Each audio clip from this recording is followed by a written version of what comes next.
Good afternoon. I'm pleased to introduce today's program, which is being presented as part of Columbia Business School's Thought Leadership Series, Leading Through Change. Today's discussion will focus on the value of authenticity in our professional and personal lives, and we have two experts from Columbia Business School's faculty who, drawing on their own research, will discuss what authenticity really means and why it's so powerful. Sheena Iyengar is the inaugural S.T. Lee Professor of Business in the Management Division at Columbia Business School and a world expert on choice and decision-making. Her book, The Art of Choosing, received the Financial Times and Goldman Sachs Business Book of the Year in 2010 and was ranked number 3 on Amazon's Best Business and Investing Books in 2010. Sandra Matz is the David W. Zelaznik Associate Professor of Business at Columbia Business School, and her research takes big data approach to studying human behavior in a variety of business-related domains. She combines methodologies from psychology and computer science, including machine learning, experimental designs, online surveys, and field studies to explore the relationship between people's psychological characteristics and the digital footprints they leave with every step they take in the digital environment. Joining the professors today is Erica Bailey, a doctoral candidate at Columbia and a contributor to some of the research the discussion will draw on today. So thank you all for joining us, and I am pleased to welcome Professor Sheena Iyengar to kick things off. Hi, everybody. It's so good to be here. So, as you heard, I'm joined here by Sandra Matz, my colleague from the Management Division. Many of you might recognize her from the leadership course. And then we also have Erica Bailey, who's a PhD student that works with both Sandra and myself. She is the real expert here on authenticity, that is the subject that she has been studying for the last 5 years. It is her dissertation.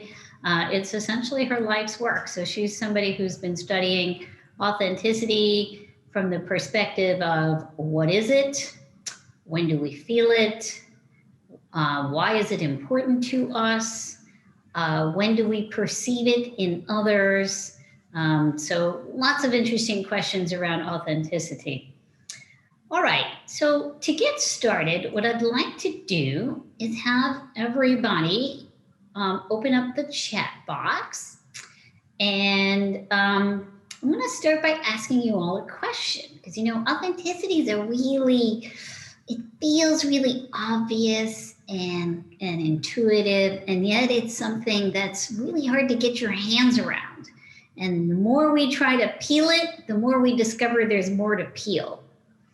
So it's a never-ending onion. So here's my first question for you, and I think we could all learn from each other. When you hear the word authenticity, what words come to mind? So why don't you put those in the chat box? By the way, I am blind, so if you hear someone saying the words to me, that's just Sean here to my left, who's also somebody who studies a bit about authenticity as a research associate here. Being true, genuine, true self, real, integrity, emotion, consistency, genuine, sincerity, honesty, straightforwardness, realness, true, entirely self-motivated, honest. Okay. Transparency, that's an interesting one. Ooh. Okay. So when we do studies on authenticity, the way we define it is very simply the feeling of being yourself. Right now, again, that sounds really intuitive, but when do you feel like you're being yourself? So here's the next question for people to think about. Think about the last time you felt authentic. Where were you? What were you doing? Put that in the chat box.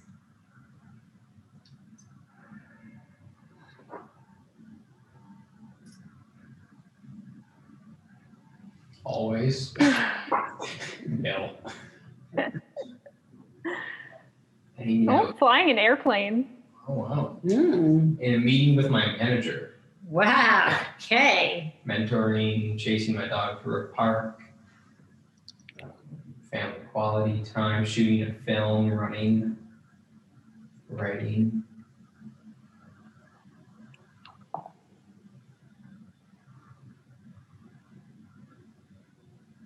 Think back to the last time you felt authentic, where were you? What were you doing? Oh, being criticized. Ooh. Thank A lot you. of kids in there, speaking to my kids, like being with my daughter.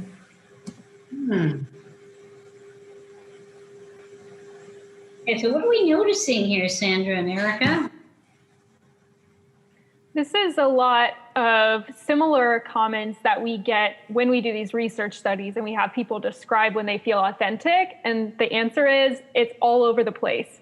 So some people talk about being alone or experiences of solidarity, like when they're traveling or when they meet strangers, when they're out of their element. Others talk about the importance of their social network. So when they're with their friends, with their family, with people who are close to them, who allow them to feel comfortable and less self-conscious. A third is often in their role. So a lot of you are talking about things at work or mentoring or shooting a film, times where you feel that you are fulfilling a certain role that's important to you. So what we've learned so far about the experiences of authenticity is that they're all over the map and people feel authentic in a lot of different types of scenarios. And interestingly enough, even though we think of authenticity as being about sort of self-awareness in a sense or self-understanding, most often people describe those moments when they felt most authentic when they were precisely not thinking about themselves. They were in the zone, some sort of a flow, that the self was just the furthest thing from their mind. So that's one interesting observation about authenticity. Another interesting observation about authenticity, which Erica does some really interesting research on, along with another PhD student here that some of you might have encountered in your core classes by the name of Blaine Horton, has to do with the fact that when, even during this COVID time, when you suddenly had this moment where you could get out of bed and maybe pretend to wear a t-shirt on top and otherwise wear pajamas, or maybe just wear pajamas all day long because you could just turn your video off and work that way. Turned out that the act of exercising those routines associated with your everyday role of getting dressed up and maybe putting on your makeup actually made people feel more authentic. So it's really kind of interesting, the sort of complexity around authenticity. Here's another question for you. Why do we care about authenticity? Like, it's just a word, isn't it? Why do we care about this thing?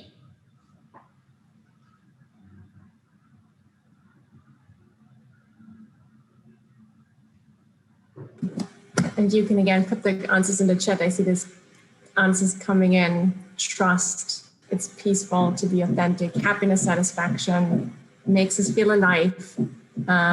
Authentic people are influential, so thinking about others, quest to maximize one's potential, why we want to relate to inauthentic people. So again, it's like an interpersonal component, credibility, it's truth, better relationships. So there's many different aspects coming in here. It puts you in your zone, a power pivot point. So again, like much more introspective. And I think many of the answers that you've put in the chat are some of the questions that we're going to discuss, right? The question is like, why is authenticity important? Why does it matter? Why do we even study it? Why is it such almost like a hype concept in recent years that everybody talks about and we're all striving for in a certain way? So what we're going to do, based on your responses, so we're kind of trying to circle back and keep you involved in the conversation, but we're really trying to look at this phenomena from different angles and see how does authenticity help us to influence other people, right? How is it related to your professional roles in terms of leadership, in terms of mentoring, in terms of getting other people on board of your ideas and getting them potentially to do what you want them to do? But then also looking at the side that I see here in the chat is like satisfaction and happiness, right? What does it do to ourselves? What is the feeling of being authentic, the action of being authentic, representing ourselves? and the way that we think of ourselves, potentially the way that other people want us to see.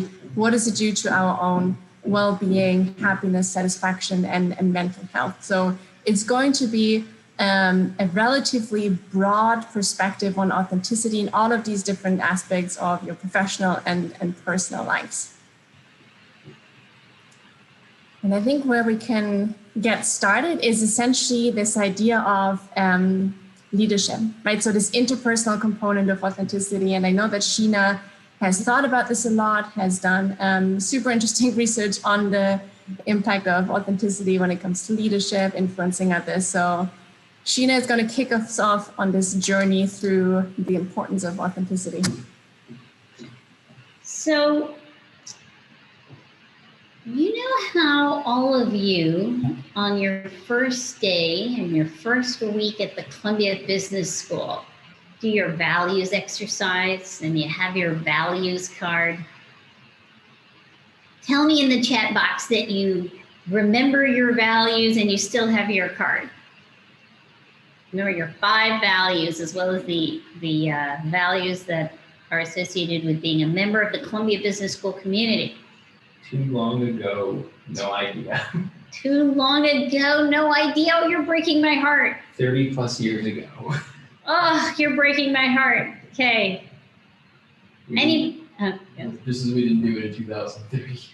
Oh, you didn't do it in 2000. Oh, that's right. We've only been doing it the last few years. Okay. So there is a recent tradition that started it actually started with my colleague, Paul Ingram, and then I have continued to do it. I now do it in orientation. So our young MBAs certainly and alums certainly know about it. There's a tradition where we do a values exercise where you identify your top 5 values. I mean, we all care about lots and lots of things, right? You know, if you asked me all the things I cared about, I'd probably come up with at least 50 things. But if I make you boil it down to 5, now we've got your core values. So why am I talking about values when I'm talking about authenticity? So we've done a recent set of studies with the executive MBA students where they're about to do a presentation to their employees. And, you know, the presentation's one where it's a normal presentation in the sense that they have to indicate, you know, here's what we got to do, and here's our goals, and here's why, and here's how I need your help. But in half the cases, the managers were asked to pull out their values card and look at them as they were drafting and crafting their presentation. Presentation, you know, pretty much same amount of time, same presentational goals, etc. But in one case, they're reminded to look at their values. And it turns out that that simple thing of just reminding yourself what are your 5 core values before you create your presentation, you end up both feeling more authentic as you're delivering your presentation, and you're perceived as both more authentic and a better leader by your employees. Now, the reason why we believe that is because, you know, when I tell you as a leader that I have all these goals and desires, there's lots of reasons. What happens when I'm paying attention to my core values is I do a better job of articulating the intentions behind my goals. That makes me, the speaker, more persuasive about the why, because I understand, I remember, it's more about me, and the ability to express becomes easier. I was about to say authentic, but becomes easier. And others sense it. Others experience it. They recognize you for the person that they've, in a sense, gotten used to. So in that sense, what I just described to you is a way to make the exercise of authentic leadership very practical and very real. By and large, findings also show that when employees perceive their leaders as being authentic, they're more motivated, they're happier, they go the extra mile. Let me now turn it over to Sandra, maybe you want to talk about authenticity and personal happiness? Happy to take it from here. Yeah, so now we're pivoting a little bit, right? So this was an introduction to how does authenticity, what's the impact on others? How does it help us influence other people? How does it get us to have people follow us in the dreams and visions that we have? Now we're kind of focusing a little bit more on the self. So this is research that actually the three of us have done together, Erica, Sheena, and I. And it's related to this idea of what does authenticity do to our own happiness, our own satisfaction, our own well-being? And the context in which we studied this was social media, which I'm sure that many of you are all too familiar with, because we're constantly bombarded with people posting about their amazing lives, right? It's people are constantly on holidays. They all eat avocado toast and have like the soy lattes. Their lives are amazing. So what we were interested is this tension between people's desire to present these idealized kind of perfect versions of themselves, and then also a motive that is really has been shown to be critical in psychology of well-being. And that's the idea to, again, be yourself, to represent an honest version of who you are. And what the motive, the way that we refer to it in the literature, it's called self-verification. It's this idea that there is something inherently rewarding to presenting yourselves as you are to others, and then have others affirm your identity by just kind of mirroring back how they see you and responding in a specific way. What is super interesting, by the way, is one of my favorite studies in this context was done by a neuroscientist, and Diana Tamir, she's at Princeton in the psychology department. And what she showed is that, and it really goes to show how powerful this motive is, what she showed is that when you give people the chance to talk about themselves, what lights up in the brain is their reward center, right? So kind of talking about yourself, disclosing information about yourself that is true to who you are is inherently rewarding. It's like I'm giving you a drug right now. I'm giving you sugar. I'm giving you your favorite candy. That's how it feels in the brain when you talk about yourself. So much so that people are willing to forsake money such that they can tell a story about themselves versus a story that is just like about a random other topic. So there are these two drivers that are really critical to human behavior, the way that we present ourselves. One is that we want to be authentic. We want to show our true selves because that's inherently rewarding. But then there's also all of these social pressures that sometimes lead us to present our lives in a more idealized and enhanced way that might be somewhat true to ourselves, but it's certainly taking it a little bit more in the direction of who we'd like to be in an ideal world. And what we did in the context of the study is kind of related to some of the work that I had done previously, where we look at the extent to which we can predict people's psychological traits from their digital footprint. So if I look at your Facebook likes, for example, I can make relatively accurate predictions about who you are in terms of your psychological traits. So that could be values, something that Sheena referred to in terms of the values card. And what we're doing in this context is we look at personality traits. So personality traits are these dimensions that we believe are underlying individual differences in the way that we think, feel, and behave. So it's really kind of trying to characterize people's dispositional tendencies to act, feel, and think in a certain way. And what this allows us to do is we can now compare how do you describe yourself. So if I give you a self-report questionnaire and I ask you to respond to statements that say something like, I'm the life of the party, how much do you agree with that? And if you say yes, strongly agree, then we know that you think of yourself as more extroverted. And so we can take these self-reports, that you could call it the ground truth, right? That's your perception of yourself, the way that you describe yourself. And then we can also look at your behaviors and your expressions in social media. So I can now get access to, say, your Facebook likes and the things that you post in your status updates. I can run these behavioral traces through the prediction models and get a sense of how extroverted are your Facebook likes? How extroverted is the stuff that you talk about on Facebook? And now what we can do based on these different data points is to see how much discrepancy or how much alignment is there in the way that you describe yourself in the questionnaires versus the way that you express yourself on social media, right? And the idea here was that the closer the two are, so the closer your behavior on social media, the closer the version that you present yourselves to the outside world, the closer that is to your true self, the happier you should be with your life, because it kind of really has this component of self-verification, and it allows you to tap into this true and genuine self that you described in the chat before. And that's essentially exactly what we find. So we find that the more you manage to align your social media expression with your true self, the happier you are when it comes to life satisfaction, when it comes to positive affect.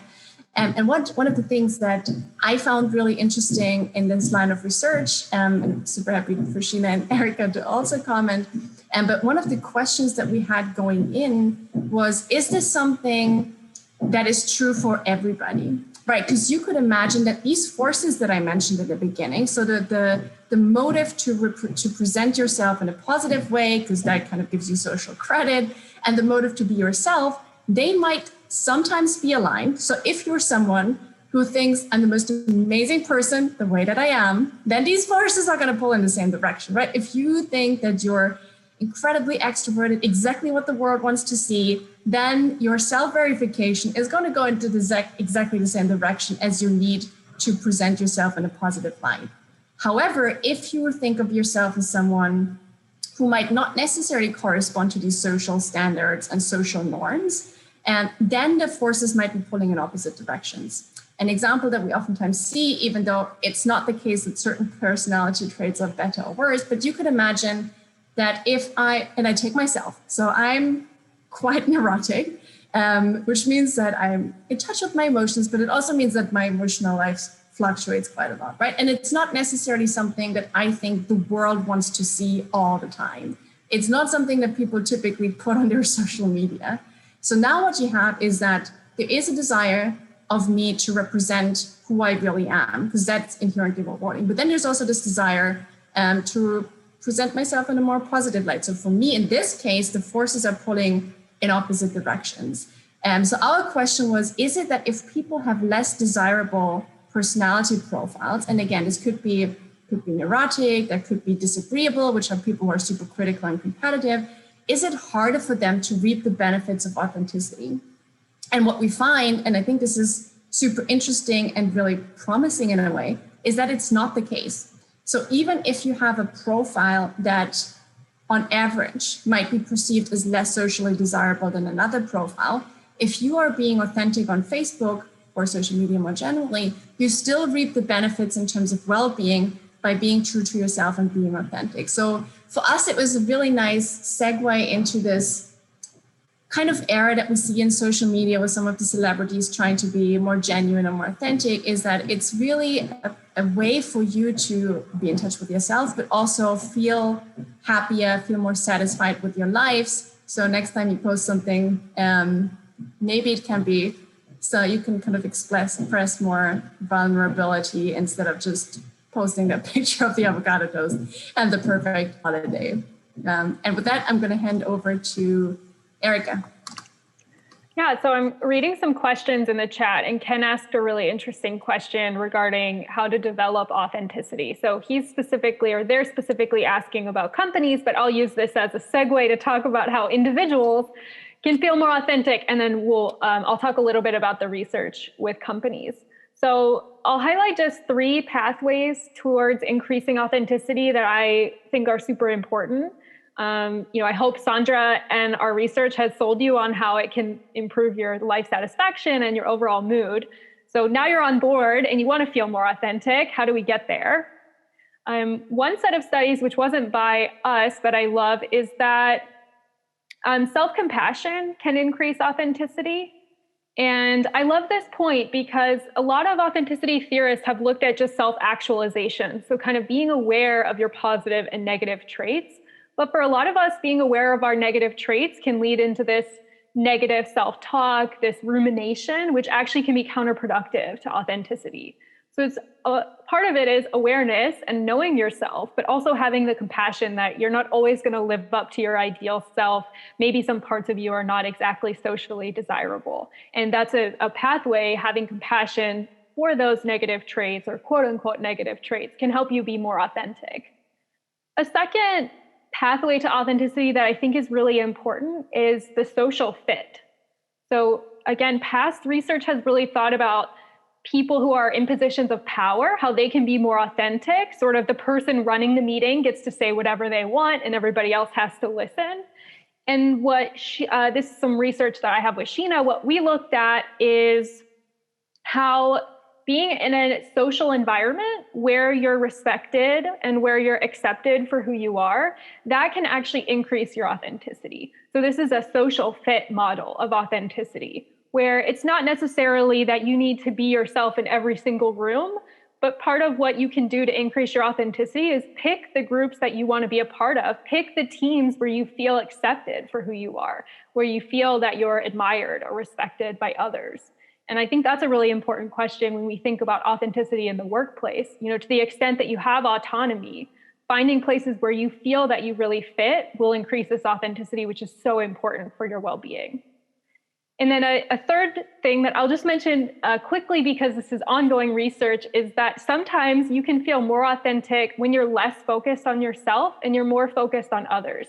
So many of you mentioned being with your kids, being with family, being with friends. And sometimes, I'll just speak for myself, like Sandra did, I find myself very confusing. I find myself frustrating. One day I want this thing, the next day I want something else. And sometimes reducing that self-focus can increase your authenticity. So focusing on your relationship with someone else, focusing on how you fulfill a certain role, that can increase your authenticity. So those are 3 pathways towards authenticity. Now, to get to the question regarding how a company can increase authenticity, one of my friends and collaborators, James Carter, who's also a PhD student, has looked at the claims that companies make regarding activism. And he finds basically people really do pay attention to the claims that companies make. And there's a lot of penalties associated with making claims that you don't follow through with from others' perceptions. So for companies, I think it's being genuine in what you're actually going to say and what you actually want to follow through with. And then they can also cultivate that path of acceptance and respect for their employees and also for their customers, and that will increase their authenticity. That's a little bit of the research on that topic. There's another question regarding personality typing that I don't know if Sandra, if you want to talk a little bit about. Why don't I? Or do you want to, Sheena? I wanted to say something maybe slightly controversial about personality typing. So, Erica and Sandra might have slightly different views on this, but some of you might have seen, how many of you have seen that new documentary on personality?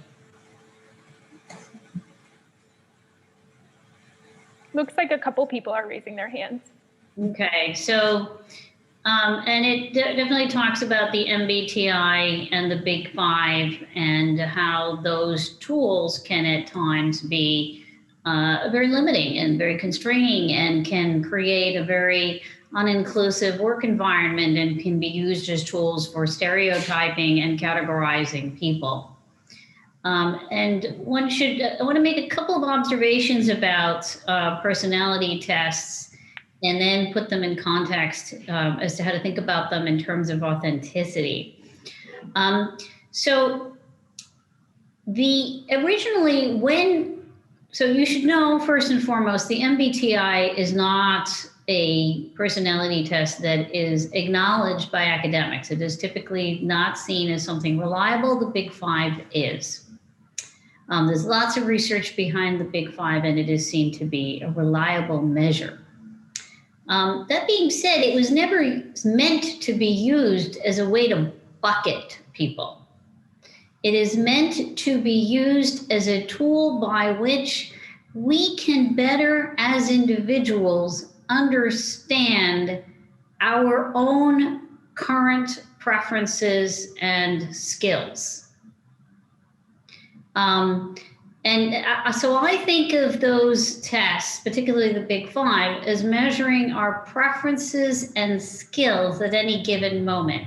Now, do some of our preferences become fairly persistent and stable? Yes, of course, but we're perfectly capable at times of changing our preferences and skills. And so when you ask the question about personality and authenticity, yes, when people see you the way you are working to express yourself that's in line with how you want to be at any given moment, that feels really authentic. I mean, you're anytime you don't feel like that you don't have to pretend, that's a good thing. We feel there's a burden that's been lifted. So that's just one thing I wanted to highlight about that question, has to do with personality. And I will now pass it on to you, Sandra. No, this is, super insightful. I could talk about this question forever, so you're welcome to shut me up at some point. I've obviously watched the documentary so I'm a psychometrician by training, which means that developing these assessments and thinking through these assessments. I do quite a bit of consulting for companies in the context of recruiting. And one point that Sheena made, which I think is so important, is again this point that tests were never developed to be used for that specific purpose. So there might be personality traits, right? If we think of conscientiousness, which is one of the traits of the Big Five, which is kind of capturing the extent to which you're reliable, dependable, you like to organize stuff, and versus people who are somewhat more, if you frame it in a positive way, somewhat more flexible in their approach to life. You could also characterize it as somewhat more careless. So this is one of the personality traits that has been grossly abused in the sense of this is people that we screen for. Neuroticism is one of the traits that features really prominently in the movie, which is, again, to what extent do our emotions fluctuate? And there's employers who essentially kind of screen out those people. And this is absolutely no spirit of personality assessment. So I think those uses of personality traits, we say A is a type that we're screening for, and those are the only people we want in our organization. That is true. I do believe that there's quite a bit of value to still using these assessments when it comes to finding a profession, and Erica talked about this, right? Finding a job, finding an environment, finding a team that is aligned with your values, with your tendencies, and with your preferences. And so we're kind of moving away pretty dramatically from this idea that A is always better than B to this idea that if you are a personality, and we don't really like the types because that just puts you in a box, but if you're more extroverted, then there might be certain professions where you can be more authentic, right? If you're an introvert and I put you in a sales position, maybe you're not going to be super happy because that's just not who you are most of the time. You can do that. Nobody's saying that you can't do it, but it might not be your preference. And the same is true for extroverts. If I take an extrovert, which some companies are screening for, and I put you in a computer science job where the only thing that you do is code all day long, you don't have any interactions with other people, you're not going to be super happy. So that's like an entire line of research, which I think is fascinating. It's called like acting out of character, right? So can an introvert act in an extroverted way? Obviously, like we're not stupid. We have a sense of like what the social context requires, and we can do it. But what this research shows is if you do this continuously and repeatedly all the time, it takes a toll on your well-being. And again, it takes a toll because you can't be authentic. So if I'm more introverted and now I have to spend my entire life in an extroverted job, I can do it, but it's probably going to affect my mental health. So that's the research that we see in the personality space that is kind of providing a rationale for why it might be helpful to have these guiding principles. It shouldn't be used to screen someone out, but can we make recommendations for here's a job that you might be interested in, or here's an organization that fits your values because they're aligned with your personality, with your values card, whatever it is that you want to use. That seems perfectly reasonable, and that seems actually really helpful if you think about it. So it's really the question, it's a tool, right? As with any other tool, it just depends on how you use it. And then it can be used as a tool for extra people to help them express their authenticity rather than undermine it. So as we know, authenticity is experienced as a feeling in ourselves. But we don't operate in a vacuum, right? That's the interesting paradox of authenticity, is that even though it's a feeling, it's actually also a social construct. To the extent that others experience us as authentic, to the extent that we are authentic, it also requires others to some extent to experience us as authentic. And also we are continuously thinking about whether another who is in our presence is authentic. So I think we're ready for our next question. Can you tell when somebody is being authentic or inauthentic? I noticed there was a question in the chat box about the con person. So do you feel you can tell if somebody's being authentic or inauthentic? No, for the most part. Yes. Says they can tell when they're inauthentic. So you think you can tell when somebody's inauthentic? A couple saying it's a gut feeling. It depends how good they are. It's an interesting question. Do you want to be able to tell if somebody's inauthentic? Would that be valuable to you? Lots of yeses. Okay. I'm going to now turn it over to you, Erica. You're the expert on this. So I was fascinated with this question as well. Can we tell when other people are being authentic? And part of why I found this question so interesting is that there's a lot of research about lie detection. Can you tell if someone's lying to you? And decades of research on this has basically found that you can't. Humans are barely able to detect lies above chance, above flipping a coin. And that got me thinking about authenticity, because authenticity is so much more difficult than just a lie or a truth, right? Like Sandra was saying, if I'm an introvert and I'm in an extroverted role, my inauthenticity is even more difficult to tell in that time where I'm just like talking a little bit more than usual. I'm trying to seem more engaging and exciting. Maybe I'm strategically using my hands. So I was interested in this. I thought, okay, this is such a high bar to ask, because I'm asking you not only to know how someone's behaving and to analyze it in that moment, but then I have to benchmark that behavior against their inner core true self. And how many people's true selves do we really know? I mean, by knowing your true self for yourself can be really difficult.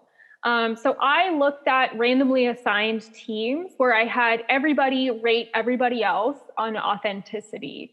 And I basically find that there is exactly zero correlation between an individual's self-rated authenticity and the authenticity of other people rating them. And what I found that predicted it instead is the rater's own authenticity. So like many other things, we start to understand other people or predict what they're going to do with our own perspective. So research has shown that when we're trying to take the view of other people, we often start where we are and kind of incrementally move from there. So if you're feeling authentic, you tend to think that everybody else is being authentic as well. And that's really interesting, because a lot of research has looked at what predicts perceptions of authenticity and is typically focused on things you would expect to increase an individual's authenticity. So being strategic or being honest. And instead, now we can look at all the interesting ways that we can be duped into thinking someone is being authentic. Someone mentioned that when someone's being authentic, they'll make more eye contact with you. But I've often found that when I'm feeling authentic, I'm really focused internally. I say things that don't sound right. I stutter because I'm thinking, and the thoughts are coming out of my mouth so quickly that in that moment, the authenticity can signal that I'm not paying attention to you or I'm not invested in this conversation. So we are quite challenged to pick up on the signals of authenticity in each other. The good news is that means that you should just be authentic. It's going to help you. There's almost nothing to gain then from being inauthentic, because being authentic can increase all these internal well-being. So even if you're behaving in a way that is socially desirable for someone else, they might miss that signal completely. So this kind of just gets back to our point of just be yourself. It's easier. You can sustain it for a long time and you'll feel better internally. I think one of the interesting aspects that I'm going to add to this is because someone posted in the chat about how charismatic people are often perceived as authentic. And I think in many ways, it's totally true, right? We make all of these attribution errors, and person perception is in so many ways heuristic. So that it's what we call the halo effect. If you think that someone has some positive attributes, you're just like, they're amazing at everything, right? If someone is charismatic, they're being authentic. If someone is kind of really passionate, they're being authentic. And and I think what's interesting in Erica's research is that that's our perception. That might have nothing to do with what the person is trying to signal. It might have nothing to do with what the person feels in the moment, right? So it's kind of sometimes taking a step back and thinking about, well, am I making this judgment based on something that I know about the person, or I'm making this judgment because I think they're just kind of super charismatic and they're being a great presenter and full of ideas, whatever it is. These are some great. One last point about biases for authenticity is also we're very motivated to think of people that we like or people that we're connected to as being authentic. And I think that's a good thing. I mean, it forms these strong social bonds. We know that authentic teams have higher trust and cohesion. So it does form a social function to think that people are being authentic.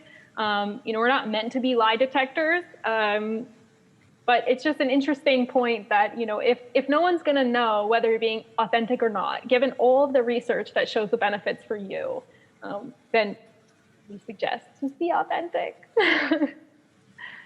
So I noticed there's a couple of questions in the chat box about authenticity and whether it can undermine self-improvement. And I do think that's a very important question. So,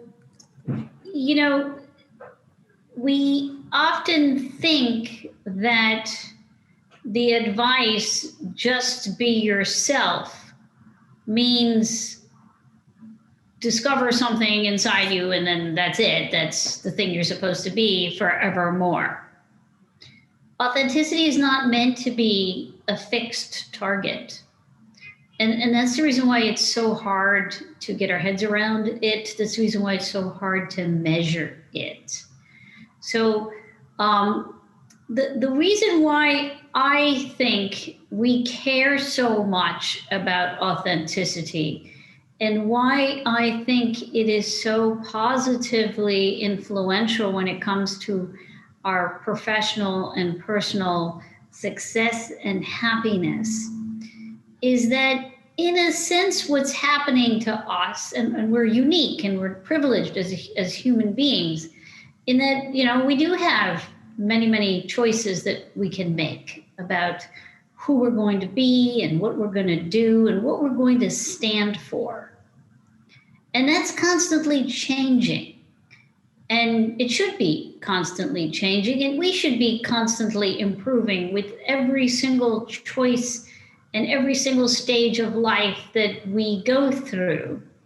And I think the way authenticity can serve us best is when we use it as a way to help inform us about what are ways in which I can continue to improve and build upon prior choices.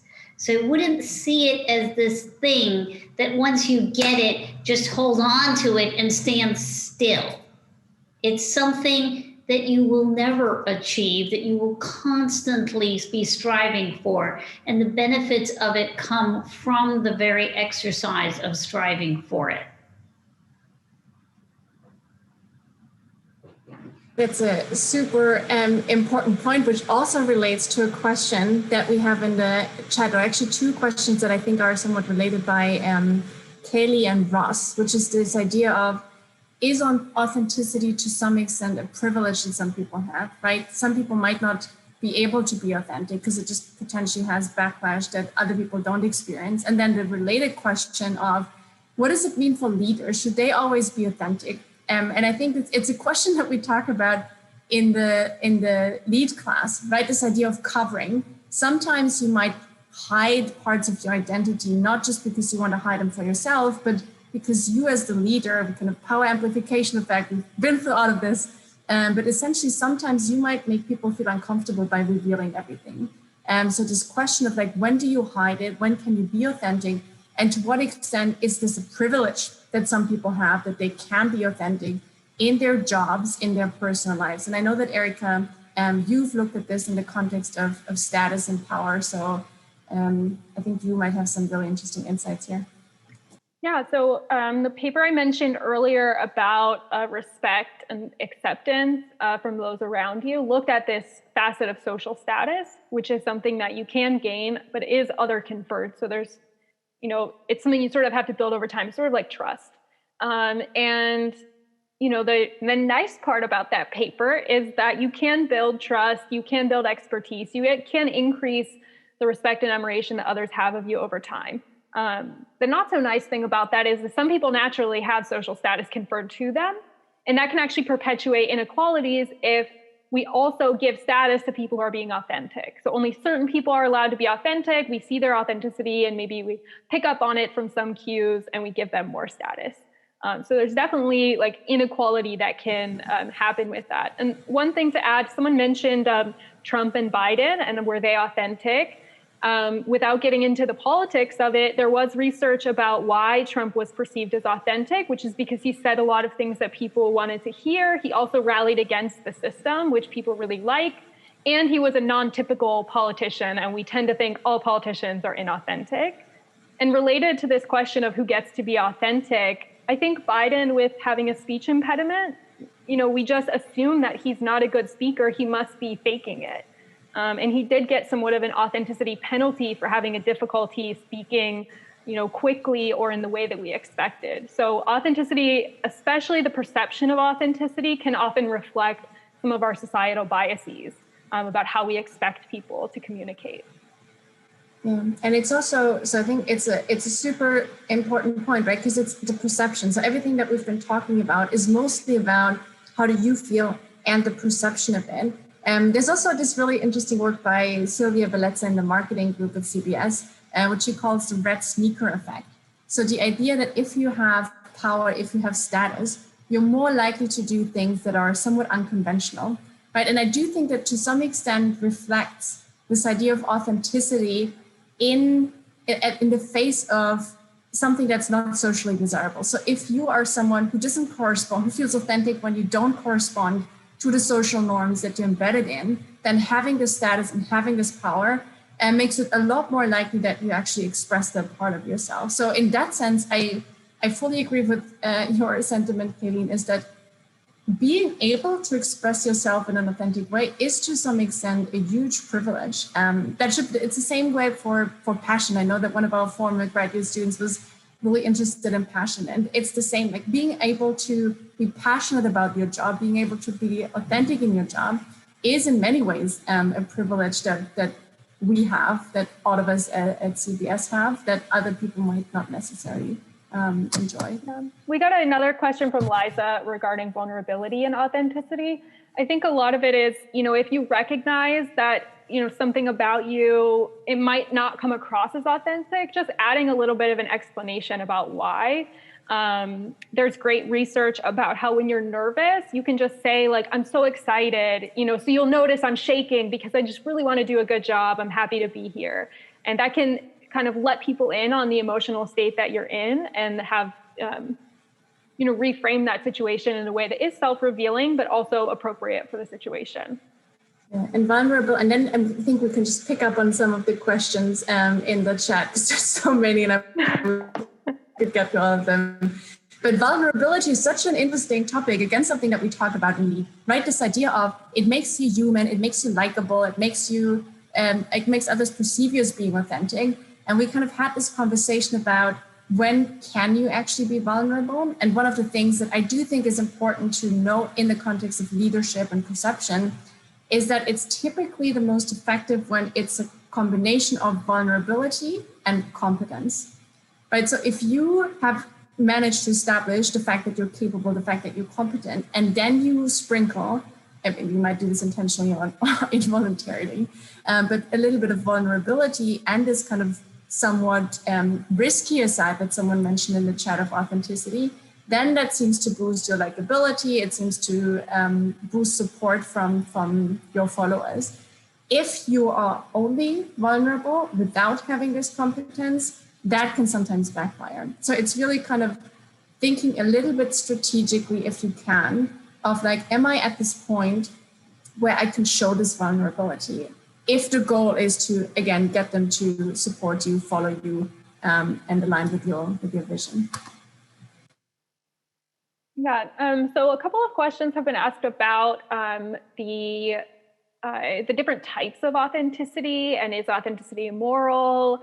And I think, in my research, I try and separate between acting authentically and feeling authentically. So you might feel authentic in a moment when you're at the club and you're dancing and it's your favorite song and you're having this moment of connection with other people in the room and you're not self-conscious. That can feel like a very authentic moment. But like Sheena mentioned earlier, knowing your values, having self-actualization exercises, doing introspection can help you act authentically.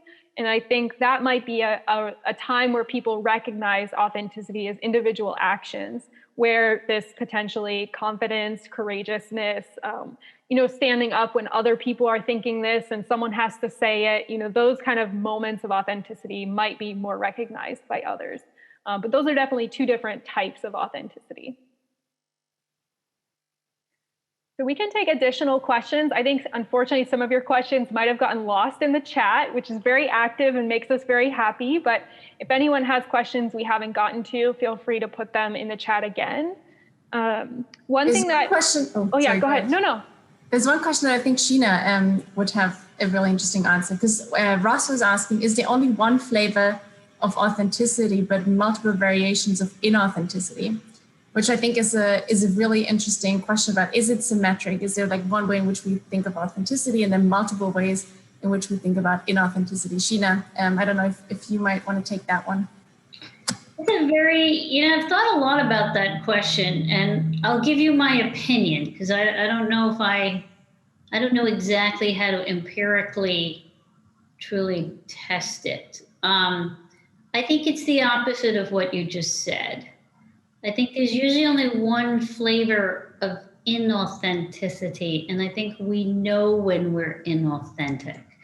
Perhaps the most obvious form of authenticity experience is when you're hiding something, say, a sexual orientation or a disability, something that that you're overtly hiding because you're worried that might get you social penalty. And that experience of inauthenticity, clearly many people have written about and talked about how it can be very burdensome, very stressful, psychologically detrimental, leads to suicide, etc. Having that kind of secrecy lifted can make people feel a sense of freedom, etc. One of the interesting myths, though, is that I think we end up believing or convincing ourselves that simply the removal of that burden, let's say coming out of the closet or revealing to everybody a secret that was maybe weighing you down, that somehow suddenly coming out and being honest will not only give you that sense of relief, but will now, quote unquote, make you experience authenticity. I think on the flip side of inauthenticity, the experience of authenticity itself is much more nuanced, has many, many more layers. There's lots of times when you will feel authentic, and those experiences of authenticity, what runs across those experiences might feel rather, disconnected. I mean, you might feel authentic when you're dancing in the club, as Erica says. You might feel authentic when you're working hard on a paper. You might feel authentic in so many different ways, and sometimes you're aware of it and sometimes you're not. And part of your learning about yourself and authenticity is figuring out what narrative to construct, and constructing a narrative is never easy. Sheena, we have a question regarding the relationship between authenticity and choice. And since you are the choice expert, do you want to talk about how you think our choices reflect who we are and our own authenticity? So I think that in the old days, you had fewer choices. And so it became easier in the few domains in which you had choice to figure out which choice makes the most sense. I had fewer career choices, fewer romantic choices, fewer, product choices. And so it became a little bit easier to make the trade-offs and say yay or nay. I think today, whatever we do, what we eat, what music we listen to, what we wear, how we present ourselves on social media, what we say, who we date, what our sexual orientation is, how we die, what our career is. The list goes on. From small to big, from trivial to consequential, everything has become a matter of choice. And I think that it's no longer the case that when we make a choice, we're just asking ourselves, what do we want, or which choice serves the most important function? We're actually asking ourselves a very complex question. Whenever we're making a choice, we're asking ourselves, who am I? And given who I am, what do I want? And more than that, we ask ourselves, if I choose X or if I choose Y, is that going to send you the right message about who I am and what I stand for? And when we give ourselves that task, that becomes a lot of work. And so I would say that the most important thing, and I know a number of you have heard me say this before, is you got to be choosy about choosing. If you really want to experience authenticity, it's really, really important for you to be able to say in advance to yourself, what really matters? Which choices am I going to focus the most energy on? Because that's when you can really pay attention to, okay, what choice is the best expression of who I am and what I stand for, and let the rest of the choices be just what's sensible, maybe in line with social norms. Get them out of the burdens, get them out of your brain so that you don't have to engage in that cognitive burden of making those choices. Make your brain focus only on the choices that really matter. That's great. Thank you, Sheena. Ross asked a really great question, which I want to talk about, which is, how does our being authentic empower others to be authentic? Something I would love to do more research on is our perceptions of people who are first movers, or who change our social expectations of some social identity characteristic that they have or some role that they're in. And I do think we penalize people when they do something that we haven't seen before, when they do something that goes against our expectations. And there can be a social cost to someone who looks different in a role that you're not expecting them to be at.